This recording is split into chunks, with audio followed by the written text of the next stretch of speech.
I caught somebody out there. I caught somebody out there. I caught him. If you're going anywhere, expect delays. I want to, if I could, just share with you my experience of flying back and forth to Louisville over these past 3 weeks. Last Sunday, I came back home because I wanted to be with my family on Father's Day, and I wanted to be here with my church family because I didn't want to be gone too long. I didn't want y'all to miss me and didn't want me to come back. So I said I got to get back so I can be here with Grace, be here with my family. So I stayed here as long as I could, and I caught 8:30 flight out of here, going from Raleigh to Charlotte, then from Charlotte to Louisville. And I made sure I got to the airport in enough time because sometimes these TSA workers can take their time, they sweet Jesus time, amen. And I said, well, I got to get there. And I got there, and I'm there, and it says the flight is on time. And so I'm sitting back and I'm reading the information that I need for class, and the next thing I know, my phone begins to ring, and 4 or 5 numbers pop up with a dash in between it, and I know what that is. That's American Airline. That's the airline. Sorry, that's the airline calling me and telling me there is a delay in your flight. I said, not a problem, not a problem. It was only about a 15-minute delay. It was fine. Well, about 10 minutes later, my phone buzzed again. Said, your flight number, AA something, said, it has been delayed again. The flight got delayed 10 times. 10 times. 10 times the flight was delayed. And so the problem is not the flight necessarily being delayed, but I have a connection flight in Charlotte. And if you're not at 30 minutes of your connection flight, well, guess what? You missed that flight. And you're flying into a city that it's not an international airport. It doesn't do major work. So, after 12 o'clock, they close. And so there's no possible way to get to your destination. So we get on the plane and we get there and we start boarding at 9 o'clock. I said, maybe I can make it because it's not that much time. It's only about 100-something nautical miles. I don't know what that means. That's just what the pilot said. So it's about 100-something nautical miles from there to Charlotte. So I get on there, and the next thing I know, the pilot says, we're experiencing another delay. He says, the reason why we're late is because the plane had 7 malfunctions. Now I'm thinking to myself, I don't even need to be on this plane because something wrong with this if we got 7 malfunctions. Just don't really sit well with me. So Sister Karen's out. He says, and one of those is that the plane was it was overfilled with fuel. I said, okay, well, take it out. They said, we took it out. Now we're under fuel. Well, anyway, I didn't get it. And then not only that, we're sitting on this plane, and there's a piece in the plane that allows the air conditioner to go on when the engine is not on, and that piece was broke. So you have 100-some people sitting on a closed-in plane, and it is hot. I mean, it's devil hot on it. It's hot. It's hot like you're going to live right, not going to hell hot. It's hot on this plane. It's terrible. And so we finally take off, we get in the air, and we land in Charlotte about 10:15. But of course, it takes your time to taxi down the highway to get to your gate, and we land at E4. And I said, man, I can make it, but I look on the screen and I have to go to E38. So I got my book bag on and I'm hot-tailing and I'm going. I get there and the lady looks at me, she says, sir, we can put you on the plane. I said, look at the Lord. Lord, working all right. And then as soon as she prints off my ticket, some sister girl from around the corner came out of the door with an attitude and said, he ain't getting on this flight. We already closed the door, and the doors cannot be open. Y'all, what we eating tonight? Wait a minute, sister, I got some problems. I have some problems because you have no empathy, no sympathy for my current disposition and position. I got a problem with her. And she says, well, sir, and I began to say some stuff to her. They were holy. I ain't say nothing bad. I was just expressing my frustration in a holy way. Because the Bible said, be angry and sin not. I was trying to live holy. And the lady said, she looked at me and she said, sir, whenever you're traveling, expect delays. Something jumped off up in my spirit. When she said this thing right here, and all the meanness, all of the disgruntledness in me began to leave because she's right. That if you're going anywhere in life, you've got to know that delays are imminent. Delays will come. You won't always make it to the place where you want to on time. And what she said to me began to speak to me, because how many times have we planned to go somewhere, but when we began our journey, it didn't quite work out the way it was supposed to work out. See, some of y'all have that testimony. I met her in your business for a little while. You started off on a job and you said this is what I'm going to do and progress, but you had some delays as you tried to climb the successful ladder of your career. Well, not only that, you started off in marriage, but somehow there were delays that ended up in divorce. You know exactly what it is, but it seems like it's been delayed, and you thought it would have been different, but you've been delayed. Not only that, not only that, I met a little bit more in your business. You thought that things were going to happen and work out the way you wanted to do in your business and your children's life, but it seems like your children haven't mounted up to what you wanted them to be. It seems like everything that you thought was going to work out in your timing has not worked out the way you planned. And sometimes in life we experience delays. But hear me now, this is the reason why you can experience a delay, because you have decided in your sanctified mind that being still is not an option. See, for some people, they will never experience any delay, because remember the title said, if you're going somewhere.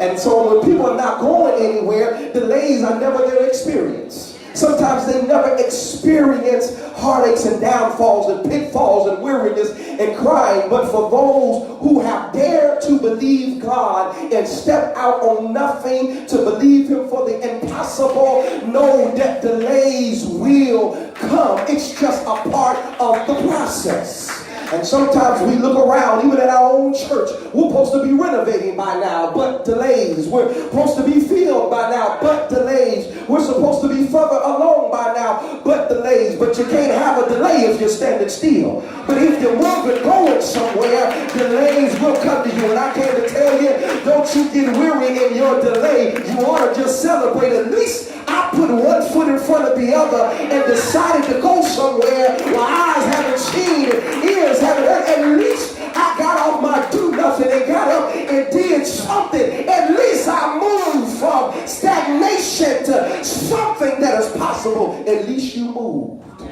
And so listen to me. But you got to understand something about delays. This is what the Word of God tells us, and it's right here in it. It says, "Those who wait upon the Lord shall renew their strength." Now, delay deals with destination and time. The reason why a delay is in there, because delays halt your progression. But this is the trick: they don't stop your progression. Delays temporarily press you down, but they don't utterly make you fall to catastrophe. Delays are a way where it tells you not now, not yet, but it doesn't say not ever. You have to understand that a delay is between where you are and where you're trying to be. And so delays simply just means when you have a destiny in mind, when you have a goal in mind, when graduation is your goal, and when financial freedom is your goal, and when worshiping God in spirit and in truth is your goal, expect some delays, because people will try to label your destination as their downfall because they never had enough in them to reach where you're trying to go. So there are things called delays that try to war with where you are and where you're going. But this is what it says: those who wait upon the Lord. But understand what waiting is. Waiting is a demonstration of a few things. The first thing that waiting demonstrates is it demonstrates your faith.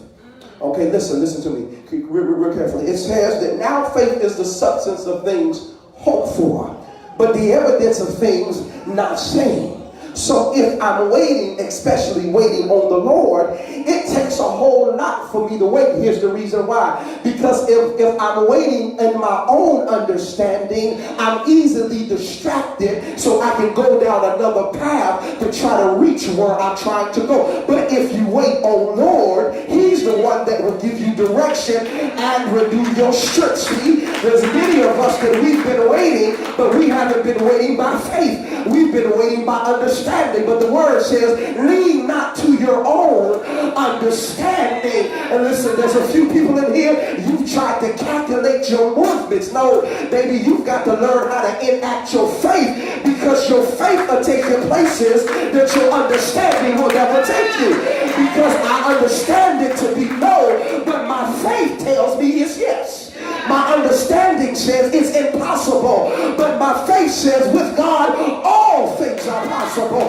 With my understanding it looks like I can't make it, but by faith he'll give me the strength to do all things. Is there anybody in here who has ever had to learn how to wait by faith? Because if I leaned on my understanding, I would have quit. I would have took a job beneath my talent. I would have left the marriage. But I waited on the Lord, and when I wait by faith, he'll direct your foot. So if you walk by faith, he'll guide your path if you wait by faith. So understand that waiting demonstrates your faith. Not only does waiting demonstrate your faith, but it also demonstrates your obedience. Listen carefully. The only way you can ever wait with God is learning how to wait in obedience. Obedience is subject to me totally resting and depending on what God has told me, not what everybody else is saying to me. Listen to me. Everybody will look at where you're going and look at you, and they will applaud your failure and criticize your success. See, if you're waiting in obedience, you don't have time for other people to tell you what you ought to be praying for. Okay, maybe that wasn't nobody. If you're standing and you're waiting in obedience, you don't have time for everybody to say, baby, if that was me, I would do this. Okay, if you're waiting in obedience, you should wait for you don't have the time to listen to everybody else saying, that's not what God told you. God told me this for you. Wait a minute, baby. If God wanted to tell me something, he would have downloaded into my faith and my spirit by now. So listen, if you're waiting in obedience, it keeps your ear towards God, and it keeps you standing and waiting for God to step in. And so could it be that sometimes we have not learned how to wait in obedience, but if you're waiting, it should demonstrate just how much I trust God with my destiny, because I know I should be further along, but God, my obedience said, I'm going to stand still and let you fight every one of my battles. Obedience, I let you smile while everybody else is looking at you crazy. Obedience will make you take pressure and pain, but be not moved. I mean, obedience will allow you to see everybody else get blessed, but you can celebrate them because God told me this is where my blessing is. Is there anybody in here who's ever had to be obedient while everybody else is blessed? Obedient while everybody else gets pushed up? Obedience while everybody else finds love? Obedience while everybody else is getting? Obedience while everybody else is progressing? But if you're obedient to God, in due season you shall reap if you faint not. Wait with obedience. So not only do I wait by my faith, not only does waiting demonstrate my obedience, but the only way I do that is I have to remain present while I wait. Okay, preacher, what you talking about? One thing the professor kept telling us is, I need you to be present in class. I'm there. I'm the only somebody in there, trust me. You can tell I'm here. Y'all read in between lines that. I'm here. And she says, no. She says, I know you have responsibilities at home, but I need for all of you to be present in this space. Listen, could it be that when we learn how to wait, we have to learn how to not only demonstrate faith, not only demonstrate obedience, but you also have to learn how to demonstrate presence. Well, preacher, what does this mean? This simply means that while you're waiting, everything's not going to be comfortable, but you have to remain present. Everything is not going to be palatable, but you have to remain present. Everything is not going to be what you want to see, but you have to learn how to remain present. Well, Pastor, it's hard to remain present when what I see makes me weary. It's hard to remain present when what I see makes me cry. It's hard to remain present when what I'm experiencing takes me to a real down place. Yeah, but this is what I've discovered. If you're waiting on God, every place is not going to be sunshine. Every place is not going to be palatable. Everything is not going to look good. But this is what I am sure of, is that if you're waiting with God, he just doesn't take you to places. Listen, but God will help you go through places. And this is what I've discovered. Until I've learned how to go through places, meaning to be present, I can never make it to destiny what God has planned for me. Baby, I came to tell you, crying is a part of the delay. Came to tell you, worry is a part of the delay. I came to tell you, yes, that sometimes hollering is a part of the delay, but it's not the final part of the delay. And everything that you sow in tears, here's the prophetic, God is going to bless you over abundantly and above what you could ever think or imagine, but you got to remain present.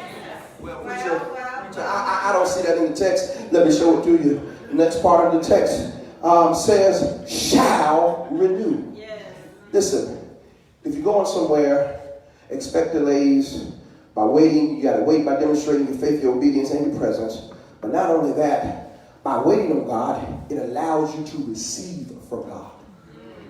Sometimes the reason why we can't receive from God is because we're not staying in places where he requires your presence.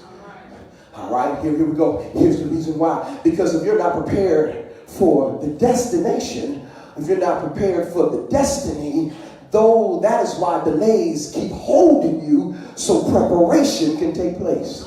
I'll get to that in a minute. I'll get to that in a minute. Listen. So it allows you to receive, shall renew.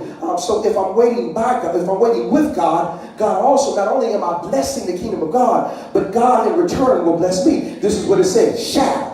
Now, shall, it can be taken three different ways. I'm not an English major, so I definitely have to do some research on this one, and this is just what it is. Look here, shall can be a question. Shall we go? Shall can also be a present future tense. It shall come to pass. Now, not only that, shall can also be a command. You shall go. It's amazing to me how it says those who wait upon the Lord shall. Wait a minute, I need to stop right there. So before I get to my renew, and after waiting, there's a shall in between there. So what I am convinced of is that everything that I lost in my waiting shall be renewed. So everything that kept me worrying in my waiting, listen, shall be renewed. Listen, some of you all keep calculating your loss. Don't calculate your loss. Paul says it like this, I counted gain to lose. But listen, everything you lost in waiting, God says, I command it. It is so. It shall be renewed. So, God, I thank you for a shall in between my waiting and my destiny. This is what shall does. Shall tells the devil he's coming and he's blessed. Shall tells your destiny he's coming and it shall come to pass. I wonder if there's anybody that can give thanks in here, because God put a shall in between your tears and your sunshine. He put a shall in between your down and your up. He put a shall in between your destination and your destruction. God put a shall. And I thank God for the shalls, because the shall told the enemy, I am blessed. The shall told the enemy, I shall recover. The shall told the devil, I am the heir of the kingdom of God. I thank God for my shall. I wonder if there's a shouter in here that can say, thank you for my shall. Thank you for my shall. And my shall came at the right time. Right when I needed it, my shall stepped in. Listen, it says, shall be renewed. And I'm almost done. I'm going to get out your way. Shall be renewed. Renewed is a tricky word, because what we like to think is renewed means that he's going to make me just like I was. You can keep that renewed. But I need a different type of new. I need that new, like David says. It says, fix me up, clean me up, Lord. It says, I need you also to renew the right spirit inside of me. I need something really, really new when we talk about renew. But this is what renew means. It means to make like new. but he makes life new with new material. Oh my gosh. You mean that you will make me joyous again, but it's a different type of joy. Meaning that he'll give you peace, but it's a different type of peace. I mean, listen, God will give you sight again, but it's a different type. It's a different type of sight. Well, preacher, what do you mean? Well, it's a joy that when I stumbled while I'm waiting, when I renewed, it's a joy that now takes pleasure in being persecuted for the sake of Christ. But the joy is he chose me. See, there's something different when peace comes, because all around you can give away and folk can be acting like they're just from the pits of you know what. But when God gives you peace, you don't have to worry about the critics behind you. I got a new type of peace. That's why you can walk into the same places with a new walk. You can walk into the same places with a new joy. You can walk into the same home with a new look, because God has given me something new. Something new. Something new. So God shall renew their strength. But this is the latter part of the text, and this is what's so amazing about it. It says, shall renew their strength. Notice it didn't say car, didn't say house, didn't say job, didn't say things. It says shall renew their strength. And their strength causes something. Causes me to mount up, causes me to run and not get weary, causes me to walk and not faint. Okay, skip that, go back. The text never said it would renew your house. Never said it was going to renew your car. Never said it was going to renew your bank account. Never said it was going to give you more of anything tangible. And so when I wait on God, it blesses me, but it doesn't bless me externally. But God has a way of blessing you internally. I don't think you see that in the text. I think you see that. It has a way of blessing you internally. He doesn't have to change situations for me to know I'm blessed. He doesn't have to remove mountains in my life to know I'm blessed. But this is what it says. Those who wait upon the Lord shall renew their strength. And this is what renewing strength causes them to do. Mount up with wings like eagles. To run and not get weary. And to walk and not faint. Did he catch it? I say it again. He never said that he was going to strengthen your bank account. Never said he was going to make your portfolio great. Never said he was going to strengthen your job. But what it does say is he'll strengthen you.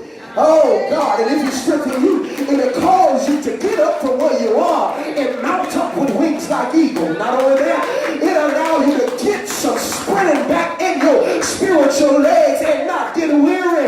It'll allow you to get strength in your ankles again. And I can walk and not thank God. I don't need another house. I don't need another car. I don't need another job. I don't need it. God, I just need your strength, because your strength will cause me to go places I've never been before. I need your strength, because your strength will cause me to run on and see what the end is going to be. Your strength will cause me to walk in places I never walked before. God, I need your strength. Is there anybody in here that can say, God, just strengthen me? I don't need any more friends. Just strengthen me. God, I thank you for the money, but God, just strengthen me. God, strengthen me. Strengthen who I am. Causes me not to get weary. Strengthen me to cause me to keep running. Cause me to keep praising you. Just strengthen me. Well, listen, I gotta let you go. But listen, so sit on down. So on the way back from Louisville, got to the airport 4 hours early. Woo!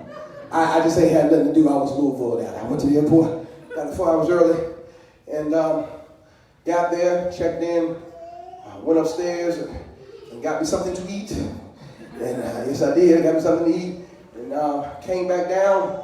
And when I was sitting there getting something to eat, my phone buzzed. The same 5 numbers with a dash in between them. It said flight delayed. It was okay, because I did my second flight out in enough time. Got another buzz. Same 5 numbers. Dash in between. Due to severe weather, this flight will be leaving 30 minutes behind schedule. Now I begin to sweat like I was preaching. Well, at the end of everything, this is what happened. We get there. They sent me a message and they said, you will not make your connecting flight. So I called my wife. I said, honey, what do I need to do? Because I'm not going to make this flight again. She laughing on the other end of the phone, and I'm not too amused my current situation. Because I got to break it to Josiah that I'm not coming home tonight. Because he told me, Daddy, when you get here, we wrestling. I said, okay, not a problem. So I had to let him know. I said, son, I'm not coming home tonight because Daddy's stuck in Louisville. Oh, I'm about to cry. No, you're not, son. You're not about to cry at all. And so we're sitting there, and I had to stay in Louisville another night. Got up in the morning, got on my flight. Everything went good. Got back to Fayetteville. A little delayed, but I got here. Well, I'm sitting there and I'm waiting for my luggage to come around the luggage rack, and then I'm having minor conversation, so it distracts me from the point that I don't see my luggage coming down this conveyor belt at all. Well, everybody begins to clear out, and me and the same guy that catch the same flight, they had the same circumstances, sitting there looking at each other like, man, this is not good. So, walk up to the counter, to the same airline, and which will remain nameless, and I said, listen, I was on this flight. This happened. The young lady pulls it up so politely. She said, sir, we're so sorry for your trouble. I said, I'm so sorry for your trouble. I never fly this again. And she says, your luggage is still in Louisville. I said, Lord Jesus. She says, but it's on its way to Charlotte. I said, ma'am, I'm in Fayetteville. She says, not a problem. It said it took the same route as it was currently planned. So it's going to get here when that flight finally catches up. And I said, well, thank you so much. I said, appreciate you. And I got in my car and I left. Here is the revelation. Just because things don't come with you, don't mean you can't make it to your destination when God has it. I couldn't tell somebody, some things you don't have to leave behind. Some people you can't take with you. Some things ain't meant to go with you. But when you make it to your destination, don't wait on people. Just keep on walking in the blessings that God has for you. Don't wait on things to come. Just keep on walking in your destination. Don't wait for people to give you a high five. You just keep walking where God has, just because you've been delayed. God will still allow you to arrive on time. Folk might not like you. People might not come with you. Folk might criticize you. But you ought to say, nah, let a boo-boo. At least I made it to where God has for me. I wish I had a shouter in here that can say, at least I made it. At least I got here. At least I made it. At least I'm stronger. At least I made it. I can walk now. At least I made it. I can run now. Somebody give God worship in here. I made it. I made it anyhow. I made it anyhow. I got to my destination. I made it. I got here. Listen. Stand to your feet if you will. Stand to your feet if you will. Listen. You don't have to wait on people. But when God gets you there, I got in my car and I went home. Listen. Delays are imminent. Delays will come. Delays will happen. But they're only happening because, look at your neighbor and say, because you're going somewhere. Because you're going somewhere. You're going somewhere. Grace delays are coming just because we're going somewhere. And when you're going somewhere, things will happen. But listen, but could it be that it's how you wait that makes the difference? You can't wait with your woe is me attitude. You can't wait. Waiting is preparing you for something. So, one reason why I didn't get so upset that I was delayed going to Louisville, number one, because I really didn't want to go. But number two, I haven't read the book yet that I was supposed to read for class. And I was supposed to present on Monday morning. So I politely emailed my professor and told her I wasn't going to be there. She said, no worries, James. Safe travels. But you're not out of presenting. And so this is what it did. Hear me now. I hope you can catch this. So while I was waiting, I was getting ready. And I was reading. And I was taking notes. And I was reading some more. And I was taking notes. And so when I made it to my destination, I could be present. I could be there. I could be knowledgeable. Could it be that your delay is just getting you prepared? So that when God finally releases you and your shall is in between where you are and your destination, that you're prepared to go. You're prepared to stand there. You're prepared to walk in the places where God has already spoken for you to be. God is just trying to prepare you in your delay. Those who wait upon the Lord. Can I remix it for you? Those who wait with the Lord. Those who wait for the Lord. He says, it shall. It's a command. Renew. That's the blessing. Your strength. Not to go get things, but for you to have strength to mount up again. Strength to get back up. Strength to run and not get weary. Walk and not faint. Because some of us, if we were real, we fainted trying to stay in places. The pressure of it is getting so hard for you. But it's just because you're going somewhere. And God is saying, I need you to get prepared for where you're going. Listen, if there's somebody in here today, and that's you, that it seems like because you're going somewhere in life, you've experienced a lot of delays. I need you to come. I need you to come down. If this spoke to you in any type of way, my brother comes. If this spoke